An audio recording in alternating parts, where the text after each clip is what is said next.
कल एग्जाम्पल देखा हमने इशू ऑफ डिबेंचर का, कल काफी फास्ट भी हुआ आई थिंक सो।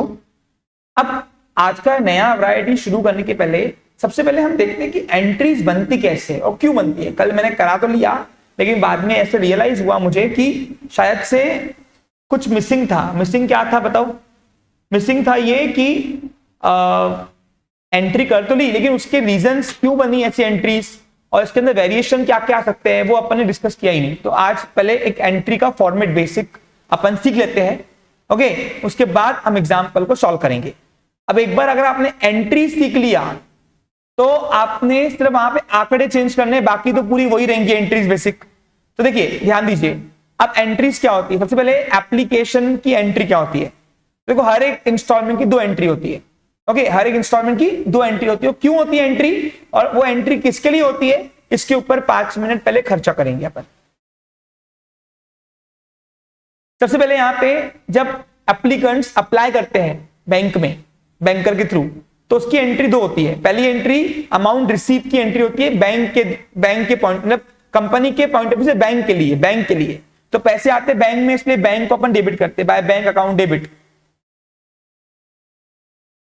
और ये सारे पैसे दिए किसने, सारे एप्लीकेंट्स ने दिए, तो इसलिए एप्लीकेंट्स को हम करते हैं क्रेडिट। क्या करते हैं, एप्लीकेंट्स। अब एप्लीकेंट्स इतने एक है क्या, 2, किसने 5 शेयर अप्लाई किए होंगे, किसने 10 किए होंगे डिबेंचर्स, किसने 50 डिबेंचर अप्लाई किए होंगे। तो ऐसे डिबेंचर, नंबर ऑफ डिबेंचर की संख्या अलग अलग होती है। अब सभी डिबेंचर्स होल्डर के अगर एप्लीकेंट्स के नाम लिखते बैठेंगे तो हमारा रजिस्टर भूल जाएगा, लेकिन नाम खत्म नहीं होंगे। तो इसलिए हम सभी के बिहाफ में वो इंस्टॉलमेंट को क्रेडिट करते हैं। कौन सा इंस्टॉलमेंट, जो नाम होता है, जैसे पहला इंस्टॉलमेंट का नाम है डिबेंचर एप्लीकेशन, तो यहाँ पे डिबेंचर एप्लीकेशन अकाउंट हम करते हैं क्रेडिट। ये एंट्री अमाउंट रिसीव की होती है। और मजे की बात क्या है, देखो सुनो, चाहे अंडर सब्सक्रिप्शन हो, चाहे ओवर सब्सक्रिप्शन हो, चाहे इक्वल हो, जितनी एप्लीकेशन आई ले लो, कम आई तो कम, इक्वल आई तो इक्वल, और ज्यादा आई तो ज्यादा है। किससे तक, किससे, इशूड से। हम कंपेयर इशूड से कर रहे हैं ना यहाँ पे। कंपनी जितने नंबर ऑफ डिबेंचर ऑफर किए, कम आई ना तो कम ले लो, ज्यादा आई ज्यादा ले लो, इक्वल आई तो इक्वल ले लो। जैसे एग्जाम्पल मान के चलो 10,000 डिबेंचर मैंने ऑफर किए, अब पब्लिक अप्लाई भी 10 ही कर रहे हैं, तो 10,000 के एप्लीकेशन का मनी ले लो। पब्लिक ने 9,000 अप्लाई किए तो 9 के ले लो, और 12 अप्लाई किए तो 12 के ले लो, क्योंकि बैंक को रिफ्यूज करने के राइट्स नहीं होते। और ये एंट्री जो हम बनाते हैं वो बैंक के लिए बनाते हैं एक्चुअली। समझ में आया? अब दूसरी एंट्री में, अब बताओ डिबेंचर देना है नहीं देना है एप्लीकेंट को, ये राइट्स किसके पास है, बोर्ड ऑफ। तो बोर्ड ऑफ डायरेक्टर डिसाइड करेंगे। अब बोर्ड ऑफ डायरेक्टर डिसाइड करने के लिए पहले एप्लीकेशन आनी तो चाहिए, तो दूसरी एंट्री में हिसाब होता है एक्चुअली। और दूसरी एंट्री में फिक्स होता है हम किसको डिबेंचर दे रहे हैं एप्लीकेंट्स को, और किसको डिबेंचर नहीं दे रहे। इसलिए कंपनी के अंदर वो पहली इंस्टॉलमेंट आती है, जो आती है तो व्हाट कम्स इन डेबिट वाला रूल लगता है यहाँ पे। तो by debenture application account debit होगा। यहां मैं फिगर आउट नहीं खेल रहा हूं, सिर्फ ये एंट्रीज क्यों बनती है, किसके लिए बनती है, सिर्फ इसका ही डिस्कशन कर रहा हूं मैं एक्चुअली। यहां पर क्लियर है? अब ये आया व्हाट कम्स इन डेबिट के रूल्स लगाया। अब सवाल यहाँ पे, अब देखो यहाँ पे मैं 2-3 ट्विस्ट खेलूंगा, समझ में आया तो अच्छी बात है, नहीं आया छोड़ देना। यहां पे डिसाइड करते हैं कि किसको डिबेंचर देना है और किसको नहीं। और जिसको डिबेंचर देना है एप्लीकेंट्स को, उसको आज से हम बनाएंगे डिबेंचर होल्डर, ओके। अभी तक वो एप्लीकेंट था, कौन था वो, एप्लीकेंट है, अप्लाई करते वाला पर्सन। अब यहां पे जिसको भी डिबेंचर दिया उसकी एप्लीकेशन मनी एक्सेप्ट करो और लोन अकाउंट बनाओ, सेकेंड पार्टी लोन अकाउंट, नाम है डिबेंचर अकाउंट। तो जो भी यहाँ पे पैसा आएगा इंस्टॉलमेंट का, वो सब डिबेंचर अकाउंट में जाएगा। और डिबेंचर क्या है कंपनी के लिए, लायबिलिटी। क्या है कंपनी के लिए, कौन सी लायबिलिटी, एक्सटर्नल के सिक्योर लायबिलिटी या सेकेंड पार्टी लायबिलिटी भी इसको बोलते हैं। तो यहाँ पे जो भी पर्सन दिया रहेगा वो डिबेंचर अकाउंट में यहाँ पे ट्रांसफर होगा। और ये परसेंटेज डिबेंचर अकाउंट के सामने लगानी पड़ती है। ये रेट ऑफ इंटरेस्ट है, ये लगाना ही पड़ता है आपको एंट्री में। ये नहीं लगाया तो मार्क कटेगा आपका। अब यहाँ पे देखो, owner introduce cash in business, क्या एंट्री होती है, बाय कैश टू कैपिटल। आपने लोन लिया तो एंट्री होती है by cash to loan account, okay. Bank के थ्रू लोन लिया तो by bank to bank loan लेते हैं, कोई सामने वाला पर्सन लोन लिया तो लोन अकाउंट करते हैं। अब यहाँ भी आपने देखो वही किया, यहाँ पे बैंक में पैसे आए और सेकेंड पार्टी लायबिलिटी बन गई। आप डिबेंचर एप्लीकेशन को एक बार क्रिएट किया उतनी अमाउंट से और डेबिट किया, यहाँ पे डिबेंचर एप्लीकेशन अपने आप रिवर्स हो जाता है, तो ये इंस्टॉलमेंट अपने आप नलिफाइड हो जाएगा लेजर में। तो यानी पैसे आए और सेकेंड पार्टी लायबिलिटी बन गई। तो ये दो एंट्री एप्लीकेशन की होती है, एक में पैसे रिसीव की एंट्री होती है और दूसरे में हिसाब करके किस किस को डिबेंचर दे रहे उसका पैसा डिबेंचर अकाउंट में ट्रांसफर की एंट्री होती है। Okay clear. अब जब अलॉटमेंट की एंट्री होती है, अलॉटमेंट की सेकेंड इंस्टॉलमेंट, तो फर्स्ट इंस्टॉलमेंट जैसा सेकेंड इंस्टॉलमेंट सिनेरियो नहीं होता है, क्योंकि फर्स्ट इंस्टॉलमेंट एप्लीकेंट खुद ही देता है और वो कितने भी नंबर ऑफ डिबेंचर पे देता है उसको अधिकार है। लेकिन सेकेंड इंस्टॉलमेंट हम 19 डिबेंचर्स के मांगेंगे जितने हमने उनको अलॉट किए हुए, और सेकेंड इंस्टॉलमेंट कंपनी पहले मांगती है व्हेन कंपनी रिक्वायर्ड फाइनेंस। जबरदस्ती कभी भी तुमसे पैसे मांगकर अपनी आंख पे लाएंगे नहीं, तो क्यों? अगर बिजनेस में वो एंगेज नहीं हुए तो ब्याज तो लागू है ना सामने वाले का, तो पैसा जब रिक्वायर्ड हो ना तभी हम लेंगे आपसे। ओके, तो इसलिए सेकेंड इंस्टॉलमेंट मांगने की एंट्री होती है पहले कॉल्ड की, वो कॉल्ड की एंट्री होती है by debenture allotment account debit. ये सेकेंड एंट्री की, सेकेंड इंस्टॉलमेंट मांगने की एंट्री कर रहे हैं हम लोग। ये फर्स्ट इंस्टॉलमेंट का पूरा सिनेरियो था, by debenture allotment account debit, जो मांग रहे हैं उसको डेबिट करो। अब सर कौन से रूल से आपने डेबिट किया इसको? तो मेरी बात सुन लो, यहाँ पे पर्सनल रूल से डेबिट किया। क्यों? सुनो ध्यान दो, जब हम क्रेडिटर्स से मांगते हैं तो उनसे लेना बाकी, उनका उसी वक्त ड्यू चढ़ जाता है, बराबर कि नहीं? क्योंकि डिबेंचर होल्डर या शेयर होल्डर तक जो भी होता है पर्सन, उनको फेस वैल्यू तक के पेड करना ही पड़ता है पैसा। तो जब हम कंपनी मांग रही है तो उनसे लेना बाकी है, जिनसे कुछ भी लेना बाकी होता है पर्सनल रूल से हम उसको डेबिट करते हैं। तो all debenture holders are the receivable person, लेना बाकी है इसलिए पर्सनल रूल से डेबिट किया उनको। ओके, और मांगते से ही कंपनी ये सेकेंड पार्टी लायबिलिटी की प्रोविजन कर लेती है, यानी मांगते से ही वो प्रोविजन करते हैं कि डिबेंचर अकाउंट में पैसे आएंगे, इसलिए हम मांगते से ही सेकेंड पार्टी लायबिलिटी यानी सिक्योर्ड लोन तैयार कर लेते हैं एक्चुअली, यानी एक्सटर्नल लायबिलिटी। इसलिए मांगने की एंट्री होंगी पब्लिक डिबेंचर होल्डर से मांगो, मांगने के डिबेंचर होल्डर को डेबिट न करते हुए हम लोग वो इंस्टॉलमेंट को डेबिट करते हैं पर्सनल रूप से, और ये इनके पैसे कर्जा है ना अपने लिए, कर्जा देना बाकी है, इसलिए पर्सनल रूप से ही हम डिबेंचर का पैसा भी क्रेडिट करते हैं। ओके, फिर अब नोटा मिलने की एंट्री होती है। अब नोटा कहाँ आती है? बैंक में। तो हमें बैंक से लेना बाकी है इसलिए बैंक को डेबिट किया पर्सनल रूल से, और all debenture holders are the giver हुए ना पर्सनल रूल से, सबने पैसे दिए। अब डिबेंचर होल्डर को क्रेडिट ना करते हुए हम वो इंस्टॉलमेंट को करते हैं क्रेडिट, जिसकी वजह से आया डिबेंचर अलॉटमेंट अकाउंट।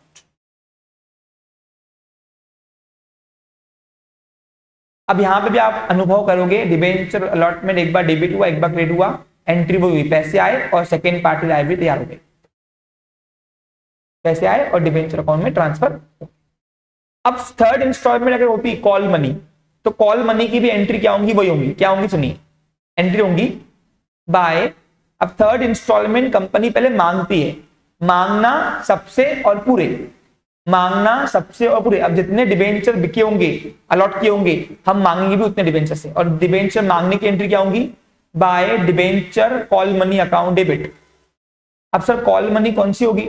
वो फर्स्ट कॉल, फाइनल कॉल, वो आपको क्वेश्चन में लिखा रहेगा, जो भी लिखा रहेगा वो आपको लगाना है इंस्टॉलमेंट के आगे यहाँ पे, अकाउंट डेबिट। और मांगते से ही हम लोग फिर से लोन अकाउंट क्रिएट कर लेते हैं, यानी लायबिलिटी बन जाती है कि पैसे आए हैं तो मालक को देना तो पड़ेगा, ओ सॉरी क्रेडिटर को देना तो पड़ेगा। शेयर होल्डर मालक है, डिबेंचर होल्डर क्रेडिटर है। कौन है? क्रेडिटर। यहाँ पे क्रेडिटर को मांगते से ही कंपनी सिक्योर्ड लायबिलिटी यानी सेकेंड पार्टी या थर्ड पार्टी बना लेती है। अनसिक्योर्ड होंगे तो थर्ड पार्टी और सिक्योर्ड होंगे तो second party. Probably debenture are secured, but बोलते आता नहीं है, कभी कभी अनसिक्योर्ड भी होते हैं। तो यहाँ पे मांगते से ही वो डिबेंचर अकाउंट में हम डालने की प्रोविजन करेंगे। अब पैसे आए नहीं है, ये प्रोविजन है ओनली। और फिर जब नोटा आएंगे तो नोटा कहाँ आती है? बैंक में। तो फिर बैंक की एंट्री होंगी bye bank account debit, banker के थ्रू पैसे आते हैं, और ये पैसे काय के आ रहे हैं? सेकेंड थर्ड इंस्टॉलमेंट का नाम जो रहेगा वो debenture allotment account, debenture call money account, sorry. पूछो क्यों? क्योंकि all debenture are the debenture holder are the givers, अब एक डिबेंचर होल्डर नहीं है, चुन्नी, मुन्नी, मुन्ना, बाबू, सोना, बहुत सारे डिबेंचर होल्डर होंगे ना। तो डिबेंचर होल्डर इतने सारे क्रेडिटर करते बनेंगे क्या अपन, तो उनके बिहाफ में इंस्टॉलमेंट को करना क्रेडिट। वो डिबेंचर होल्डर गिवर की जगह वो इंस्टॉलमेंट का नाम आता है। अब आप नोटिस अनुभव करोगे यहाँ पे डिबेंचर कॉल मनी आपने डेबिट किया और उतनी अमाउंट से क्रिएट करोगे तो अपने आप नलिफाइड हो जाएगा अकाउंट, पैसे आए और सेकेंड पार्टी लायबिलिटी तैयार होगी। Asset is equal to liability, asset हो रही लायबिलिटी, लायबिलिटी कुछ नहीं। ठीक है, क्लियर। अब आज का जो सेशन है उसके अंदर हम सीखने वाले डिस्काउंट, यानी आज का सेशन है वो है इक्वल सब्सक्रिप्शन एट डिस्काउंट वाला वैरायटी। कल हमने क्या किया, कल हमने एग्जाम्पल में इक्वल सब्सक्रिप्शन एट पार किया। आज हम एग्जाम्पल में करने वाले हैं इक्वल सब्सक्रिप्शन एट डिस्काउंट। इसके पहले सबसे पहले आज का न्यू एग्जाम्पल का वैरायटी कराने के पहले हम लोग टोटल वैरायटी कितनी कवर करनी है हमें इश्यू ऑफ डिबेंचर वाले पार्ट पे, हम पहले इसको एक बार सिनेरियो को देख लेते हैं। अब देखिए टोटल आपकी वैरायटीज ये सब हमको करना है। पहला आता है इक्वल सब्सक्रिप्शन एट पार, यानी क्या कि आप जितने नंबर ऑफ डिबेंचर इशू किए थे, देखो मैंने आपको क्या बताया, हर एक क्वेश्चन में आपको मोस्ट दो इंपॉर्टेंट टर्म्स को देखना है। पहला कौन से वैल्यू से शेयर इशू किया गया है, दूसरा पब्लिक ने उसको एक्सेप्ट कौन से तरीके से किया हुआ है, मेथड्स। तो वैल्यू ऑफ शेयर की अगर बात करूं डिबेंचर्स की, सॉरी मैं बार बार शेयर नहीं कर रहा क्योंकि शेयर की प्रोसेस और डिबेंचर की प्रोसेस सेम है। तो वो तीन होते हैं, या तो पार में, या तो प्रीमियम में, या तो डिस्काउंट में। ओके, और अगर मैं पब्लिक के एक्सेप्ट एप्लीकेशन डिबेंचर्स ऑफर कर जो कंपनी करती है उसके एक्सेप्ट करने के मेथड देखूं तो तीन होते हैं। कौन कौन से बताओ, या तो इक्वल, या तो अंडर, या तो ओवर। हर एक एग्जाम्पल में तुमको ये दो सिनेरियो ढूंढने, ये तुमको समझ में आ गया क्वेश्चन देखकर, तुम आधे से ज्यादा जंग तो तुम वहीं जीत गए। यानी इसके बाद तुमको नेक्स्ट उस पर क्या करना है, बस फिर टोटल मैक्सिमम वैरायटी उसमें आपकी कवर होती है। इसके अलावा नीचे एंट्रीज में अलग से क्या आएगा, कभी कॉल्स इन अरियर्स रहेगा, कभी कॉल्स इन अरियर्स नहीं रहा तो रिडम्पशन की एंट्री देगा। ओके, कभी रिडम्पशन की एंट्री नहीं देगा तो कभी कॉल्स इन एडवांस की एंट्री देगा, और कभी तुमको इंटरेस्ट रिसीवेबल और पेएबल की एंट्री देगा। अब सर पेएबल कैसे होता है, रिसीवेबल कैसे होता है, बताइए। देखिए सुनिए, अब देखो कभी कभी क्या होता है, कोई डिबेंचर होल्डर से कोई इंस्टॉलमेंट मांगी, वो नहीं दे पाएगा तो हम उसके ऊपर इंटरेस्ट चालू कर देते, क्योंकि एक बार मांगने से वो पैसा हमारा हो गया, कंपनी का हो गया। अब कंपनी का हो गया तो हमारे पास पैसा आया ही नहीं है भैया अभी तक के, तो हम तुम पे इंटरेस्ट लेंगे कि नहीं लेंगे। यानी सर ये तो अजीब बात होगी, इंटरेस्ट देते भी और लेते भी है। यस, हम लेते भी है और देते भी है। कभी कभी क्या होता है, कोई डिबेंचर होल्डर से इंस्टॉलमेंट मांगी भी नहीं, बोलता ये ले लो, बार बार मुझसे मांगो मत, अच्छा लगता नहीं, मेरे ईगो को हटता है, तो वो इंस्टॉलमेंट पहले ही दे देता है, उसको बोलते कॉल्स इन एडवांस। जो इंस्टॉलमेंट कंपनी मांगी भी नहीं, पहले ही पेड हो गया दक्ष, तो क्या बोलेंगे उसको हम, कॉल रिसीव इन। तो ऐसे सिनेरियो यहाँ पे आएगा। शेयर की तरह यहाँ पे फॉरफीचर और रीइश्यू नहीं आता है, क्योंकि डिबेंचर फॉरफिट नहीं होते। सर क्यों नहीं होते, अरे जितनी इंस्टॉलमेंट दी होंगे हम इंटरेस्ट उस पर ही देते रहेंगे, बस हम कभी फॉरफिट करेंगे। समझा आपको क्लियर। अब सवाल यह आता है कि सर क्या ड्यू डेट के पहले, मैच्योरिटी डेट के पहले क्या डिबेंचर रिडीम होते हैं? तो हो सकते हैं, अगर कंडीशन ब्रेकआउट हुई तो, ब्रीच ऑफ अग्रीमेंट्स हुई अगर दोनों के बीच में कंपनी द्वारा, या तो डिबेंचर होल्डर ने कोई कंडीशन ब्रीच कर दी तो वहां पे अग्रीमेंट टूट जाता है और वहीं पे उसी दिन पे डिबेंचर्स की अमाउंट रिडीम की जाती है कंपनी द्वारा।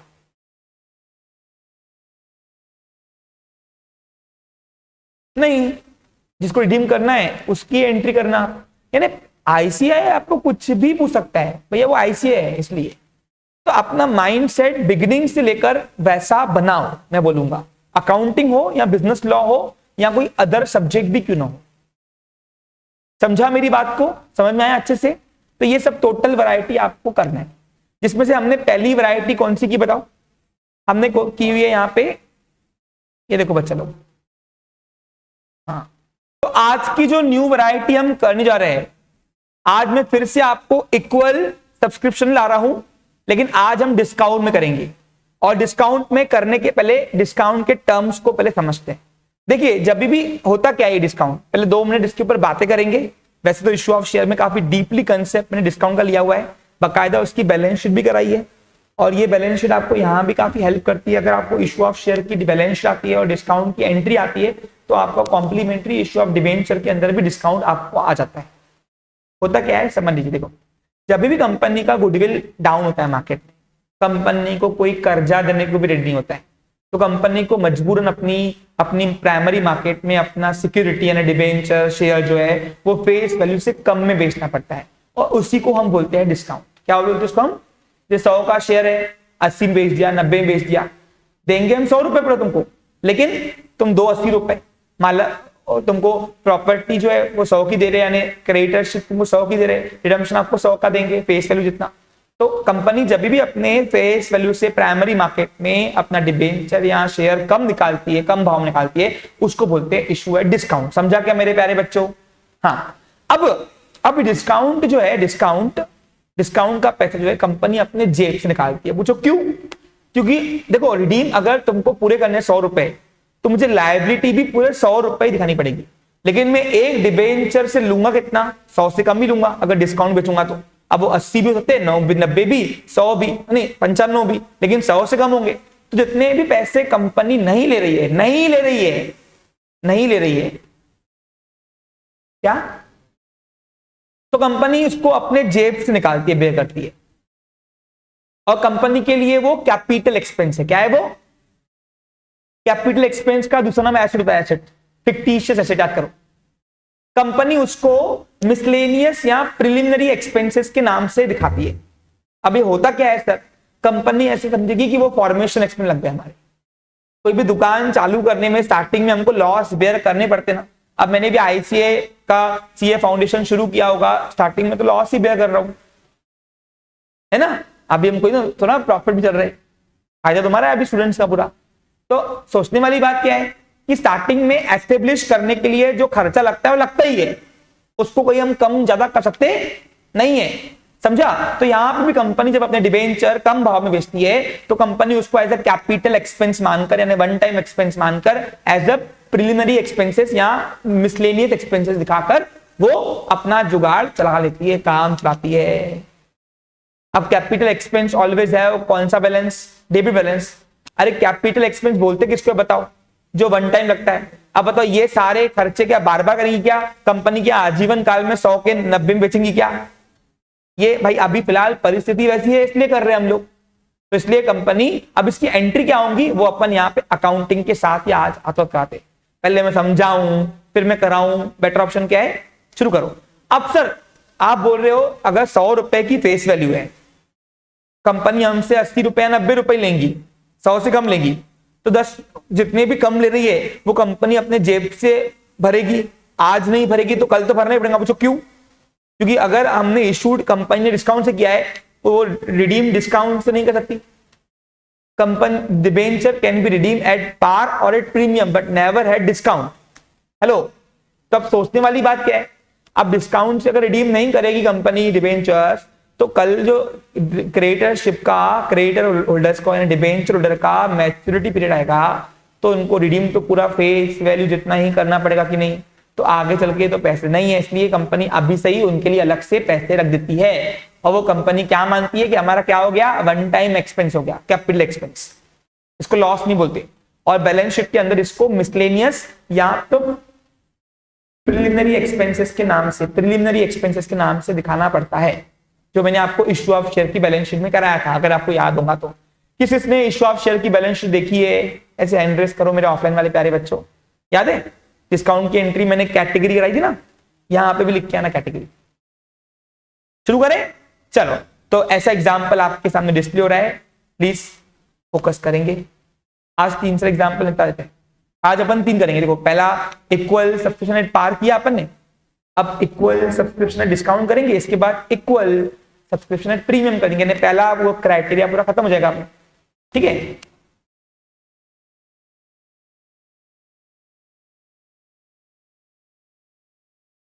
हाँ, क्वेश्चन नंबर 2 डिस्काउंट वाला है। आप चाहो तो इसको हेडिंग दे सकते हो, क्या दोगे बताओ? इक्वल सब्सक्रिप्शन एट डिस्काउंट वाला वैरायटी है। चलिए समझते इसको। अतुल लिमिटेड इशूड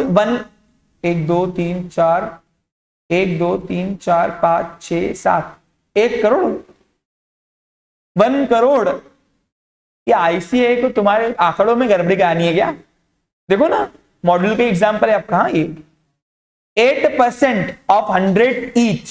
बाप रे, 1 करोड़ डिबेंचर अगर हम ला रहे हैं और 100 रुपए का एक डिबेंचर, तो कितना पैसा आएगा सोचो।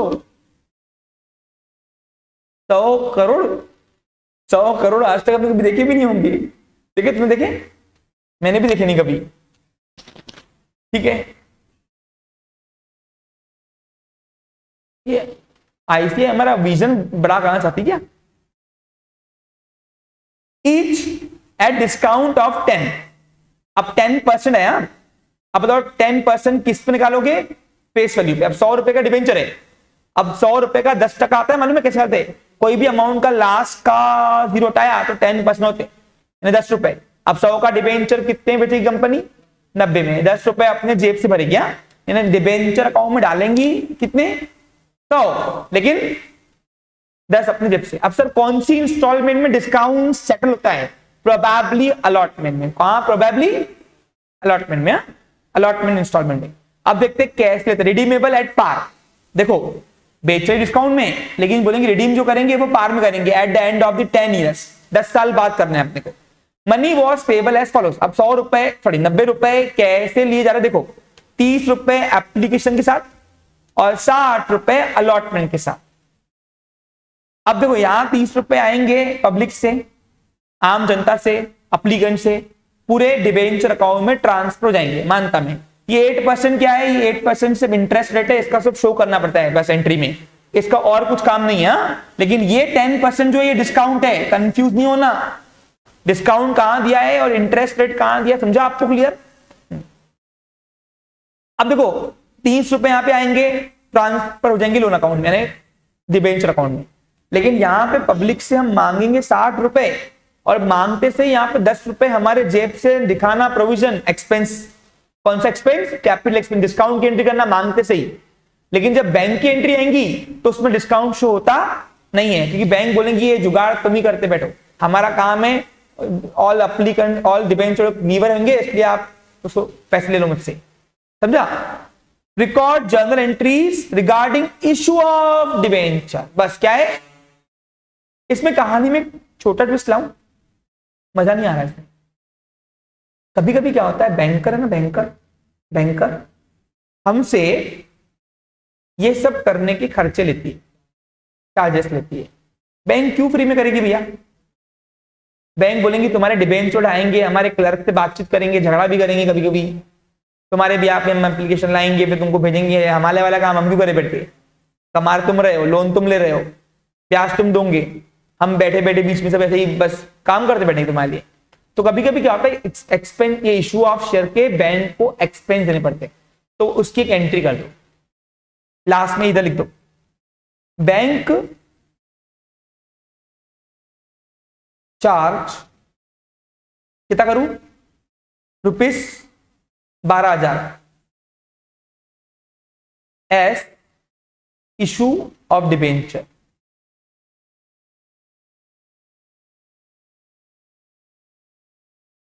बैंक चार्ज 12,000 रुपए एज इशू ऑफ, ठीक है। वैसे तो लिखना चाहिए था मुझे bank charge, bank deduct 12,000 as the charges regarding issue of debenture.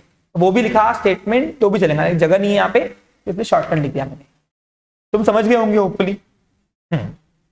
चलो अब करना क्या है, ओनली एंट्रीज। अब यहाँ पे कुल मिला के 5 एंट्री आऊंगी, बोलो कौन सी?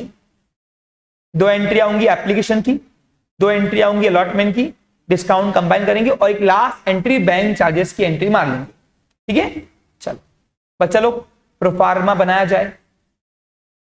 सॉल्यूशन टू क्वेश्चन नंबर कौन सा है?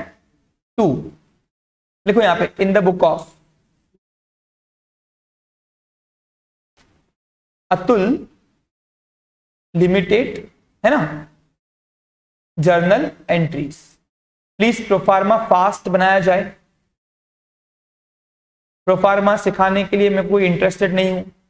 आप फाउंडेशन स्टूडेंट भैया, आपको आना चाहिए होता, नहीं आता तो पढ़ाई छोड़ दो। ये किया सिर्फ, बाकी कुछ भी कर सकते हो।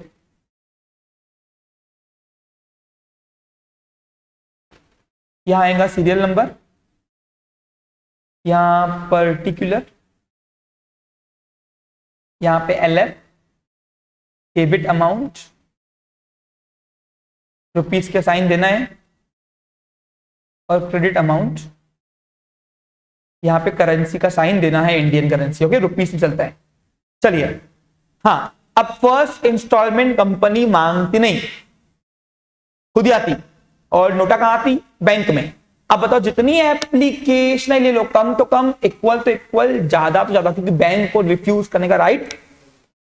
चलो अब बताओ, पैसे कहां आते? बैंक में। तो कंपनी किससे लेंगी पैसे? बैंक से। तो एंट्री होंगी बाय बैंक अकाउंट डेबिट, और all applicants become a giver. तो एप्लीकेंट्स को गिवर ना करते हुए हम वो इंस्टॉलमेंट को क्रिएट करते हैं, नाम है डिबेंचर एप्लीकेशन अकाउंट।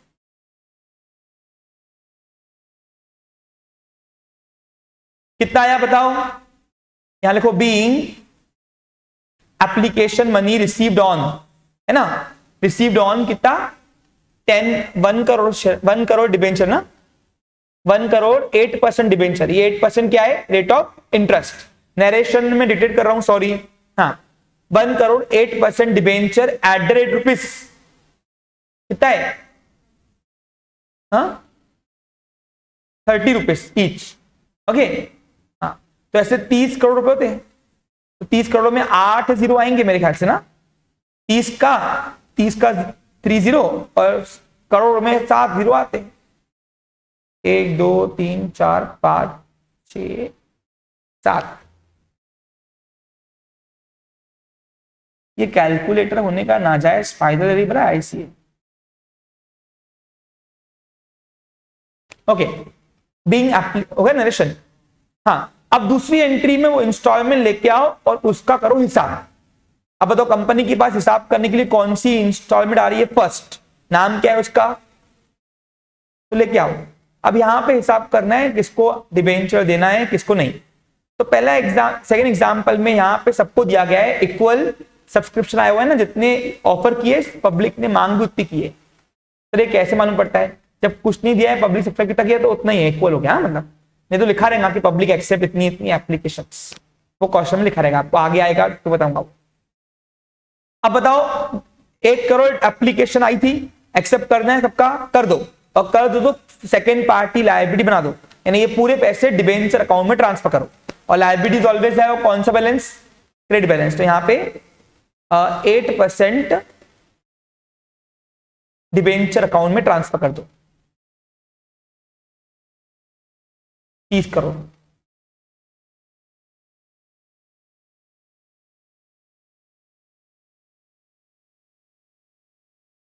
ओके, दूसरी एंट्री का नरेशन आएगा, being application money transfer to 8% debenture account.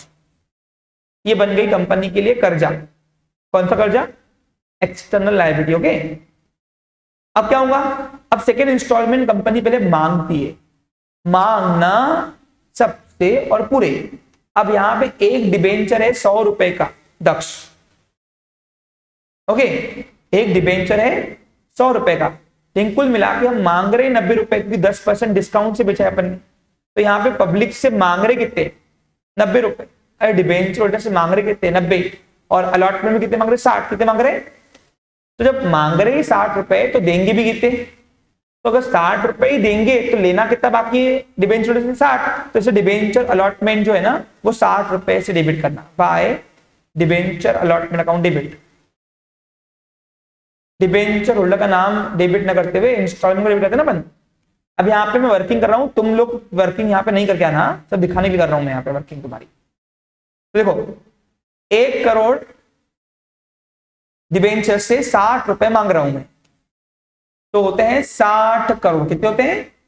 1 2 3 4 5 6 7, 1 2 3 4 5 6 7, और ये 60 का 1 जीरो यानी 8। ओके, अब यहाँ पे कुल मिला के डालने कितने गल्ले में यानी डिबेंचर अकाउंट में 100 रुपए, और 30 और 60 मिला के 90 हो रहे, 10 रुपए यहाँ पे हम एडजस्ट करेंगे। और कंपनी के लिए क्या है वो 10 रुपए डिस्काउंट जो है वो कैपिटल एक्सपेंस है। क्या है वो? अब एक्सपेंस बोलो, एसेट बोलो, फिक्टिशियस एसेट या रेवेन्यू एक्सपेंस बोलो, कोई भी एक्सपेंस ऑलवेज है। कौन सा बैलेंस? तो यहाँ पे डिस्काउंट को डेबिट करो बाय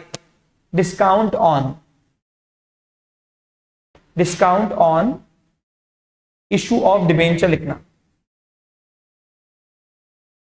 डेबिट। अब कितने निकाल रहा हूं पर डिबेंचर की कंपनी अपने जेब से कितना भरेगी? 10 रुपए। कितना होगा फिर? 10 करोड़, है ना?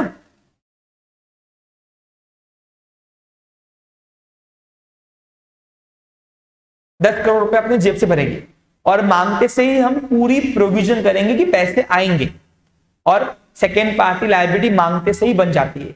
ओके, यानी external liability to 8% debenture account में ट्रांसफर करने की प्रोविजन कर रहे हैं हम, पैसे अब आए नहीं है, ये ओनली प्रोविजन है। गल्ले में डालना है 70 रुपए, गल्ला बोलो तो अपना डिबेंचर अकाउंट है। अब बताओ कितना है? 70 करोड़।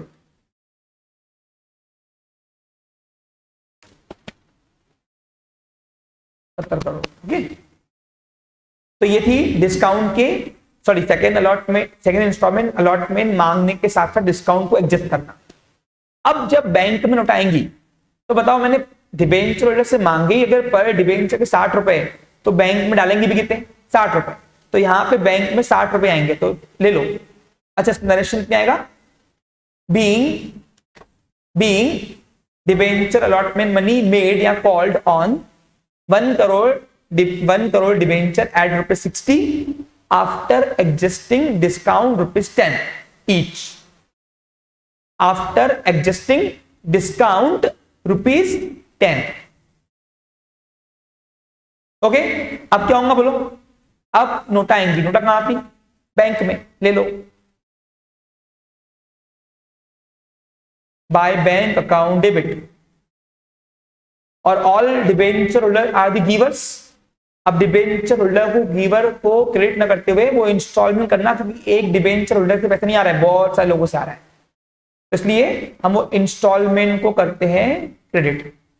अच्छा, एक और बात मैं आपको नोट कर दूं, बैंक में जब अलॉटमेंट की एंट्री मिलेगी ना, उसमें डिस्काउंट दिखाना नहीं है। वो बैंक बोलेंगे तुम्हारा इंटरनल मैटर है, तुम देखो, तो इसलिए हम मांगते से यहाँ पे प्रोविजन कर लेते हैं। तो एक डिबेंचर से मांगे ही 60 रुपए होंगे, तो देंगे भी कितने? 60। तो 1 करोड़ डिबेंचर से कितना? तो 60 करोड़ रुपए अपने पास यहाँ पे बैंक में पैसे आएंगे।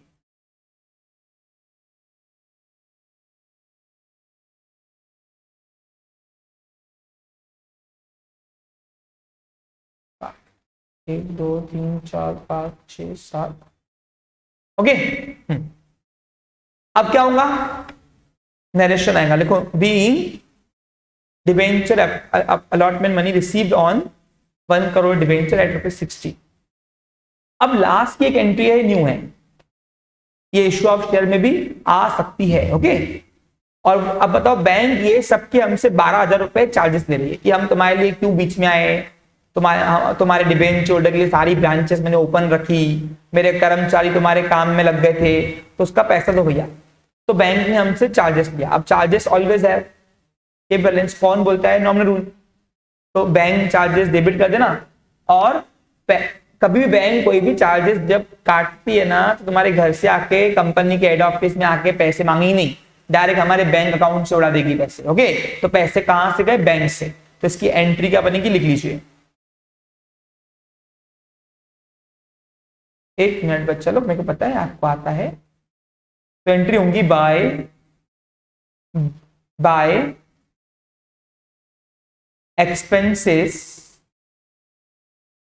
expenses regarding issue of debenture account to bank. ये एंट्री बनेगी। ओके, 12,000 रुपया, 12,000 रुपया।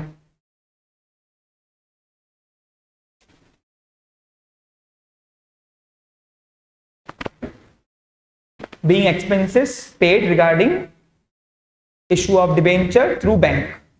हो गया, खत्म मिशन। चलो अब थर्ड वैरायटी कौन सी करेंगे बताओ बच्चा लोग। अब थर्ड वैरायटी करेंगे ये इक्वल सब्सक्रिप्शन एट प्रीमियम में। हाँ लेके आऊं प्रीमियम वाला एग्जांपल। अब डिस्काउंट वाला तुम करते बेटा घर पे, प्लेन वाले एग्जांपल करते बेटा। चलो अब थर्ड वाला एग्जांपल लेंगे हम, कौन सी सुनो,